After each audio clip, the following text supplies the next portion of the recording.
السلام علیکم ورحمۃ اللہ وبرکاتہ۔ حدیث کا سبق۔ عن عائشہ رضی اللہ تعالی عنہا قالت قال رسول اللہ صلی اللہ تعالی علیہ وسلم تحروا لیلۃ القدر فی الوتر من العشر الاواخر من رمضان، رواہ البخاری۔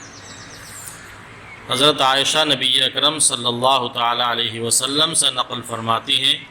کہ لیلۃ القدر کو رمضان کے اخیر عشرے کی طاق راتوں میں تلاش کیا کرو۔ اس حدیث شریف میں شب قدر کی تلاش کے لیے خاص طور پر اخیر عشرے کو اور اس میں بھی طاق راتوں یعنی 21، 23، 25، 27 اور 29 میں تلاش کا تذکرہ ہے۔ اسی کے ساتھ ساتھ میں ایک اور روایت ہے جس کا آخری جملہ صرف نقل کرنا مقصود ہے اور پھر اسی پر گفتگو ہوگی۔ فَرُفِعَتْ وَعَسَىٰ أَن يَكُونَ خَيْرًا لَكُمْ فَالْتَمِسُوهَا فِي التَّاسِعَةِ وَالسَّابِعَةِ وَالْخَامِسَةِ۔ یہ حدیث ہے حضور پاک علیہ الصلوۃ والسلام شب قدر کی تعیین بتانے کے لیے باہر تشریف لائے، دیکھا کہ دو لوگوں میں جھگڑا ہو رہا ہے تو آپ علیہ الصلوۃ والسلام کے ذہن سے اس کی تعیین اٹھا لی گئی، اور پھر آپ علیہ الصلوۃ والسلام نے ارشاد فرمایا کیا بعید ہے کہ یہ اٹھا لینا اللہ کے علم میں بہتر ہو، لہٰذا اب اس رات کو 9ویں، 7ویں اور 5ویں رات میں تلاش کیا جائے۔ اس حدیث پاک کا مطلب یہ ہوا کہ اللہ کی طرف سے حضور پاک علیہ الصلوۃ والسلام کو شب قدر متعین کر کے بتا دی گئی تھی کہ فلاں رات میں ہے اور فلاں وقت میں ہے، لیکن اللہ کی بہت سی حکمتیں اور ایک ظاہری سبب جس کی وجہ سے اس کی تعیین اٹھا لی گئی۔ پھر اللہ تبارک و تعالی نے اس رات کو چھپا دیا اور مخفی فرما دیا۔ علماء نے اسی روایت کی روشنی میں یہ فرمایا ہے کہ امت کے حق میں اس تعیین کا اٹھا لینا اور اللہ کی طرف سے اس رات کا چھپا لیا جانا یہ بندوں کے حق میں بہت زیادہ مفید ہے، اور اس کے بہت سے فائدے ہیں، جن میں سے 5 فائدے اس وقت میں آپ حضرات کے سامنے شیخ الحدیث حضرت مولانا محمد زکریا صاحب کاندھلوی علیہ الرحمہ کی فضائل رمضان کے حوالے سے پیش کر رہا ہوں۔ نمبر 1، اگر تعیین باقی رہتی، یعنی اگر وہ رات جیسے کہ بتا دی گئی تھی اور اسی طرح وہ متعین رہتی،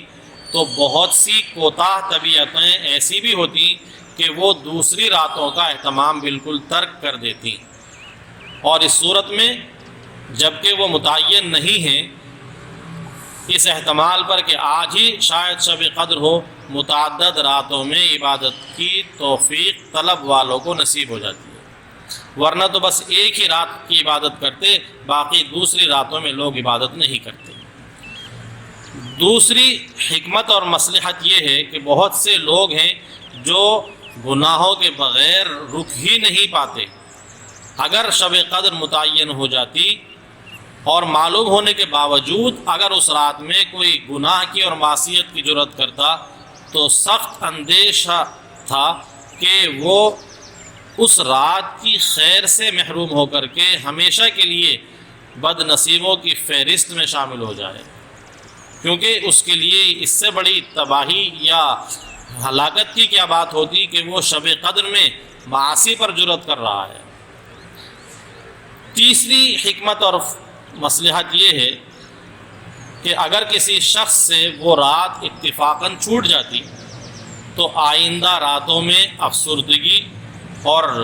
سستی اور کاہلی کی وجہ سے پھر کسی رات کا بھی جاگنا اس کو نصیب نہیں ہوتا،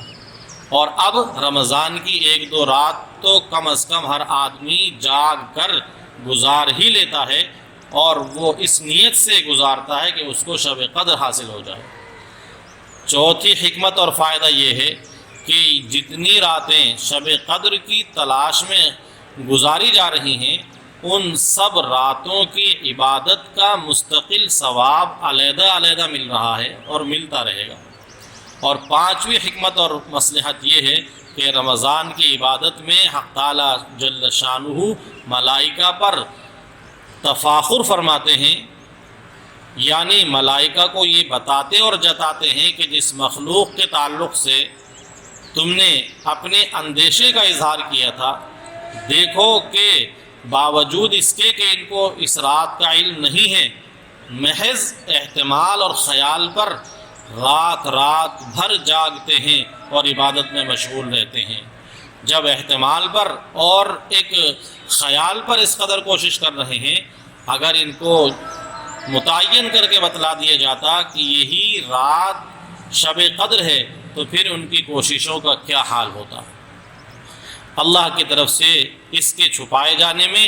بہت سی حکمتیں اور مصلحتیں ہیں، جن میں سے چند حکمتوں اور مصلحتوں کی طرف آپ کے سامنے توجہ دلائی گئی ہے۔ اللہ تعالیٰ مجھے اور آپ کو اپنے خصوصی فضل سے شب قدر کی سعادت مقدر فرمائے، آمین۔ السلام علیکم ورحمۃ اللہ وبرکاتہ۔ Please like, share and subscribe to Mufti Zakawat Hussain official YouTube channel.